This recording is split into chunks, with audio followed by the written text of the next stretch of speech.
June issue, let's talk first about that second of the three-part housing. Oh, okay.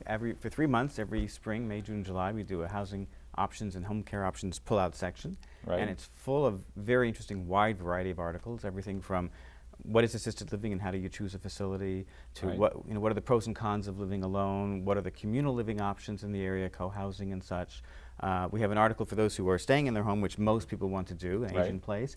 How do you get around if you can no longer drive? It's a very big issue for a lot of people. Unfortunately, there are a lot of options throughout the metropolitan area we talk about. But what I also want to talk about was something that was unique for us. I mean, I've been publishing The Beacon for 25 years, and every month we have a health section with 15 to 20 Right. different health stories. I very seldom come across a topic I've never heard of before. Because you could be a doctor. I mean, your knowledge I of play one on television, exactly. right? Yeah. Well, what is this? What's this? So we new got a knowledge? letter from a reader just a week or so ago, Right. saying that her mother, when she was aged and started losing her sight due to macular degeneration, started hallucinating, and she thought she was going crazy, and was very worried about it. And her sister did some research, and they came across information about this Charles Bonnet syndrome, Right. B-O-N-N-E-T, Right. which I'd never heard of. And she said, no one I talked to has ever heard of it either. And why don't you do a story about it? So we did. Right. We looked it up and we wrote a story about it. It's very interesting.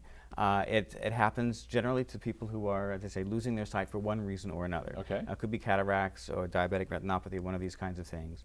And just like when they say when people lose a limb, Right. The brain has a phantom limb syndrome. It thinks Right. it still has a leg or Mhm. whatever. So when you start to lose your vision, the brain thinks that it's still seeing things when it's not. So trying to make sense of the input. Apparently, they say 10 to 40% of people who lose their vision late in life get this situation. Now, the reason why that's such a broad range, they don't know, is because people are afraid to admit it.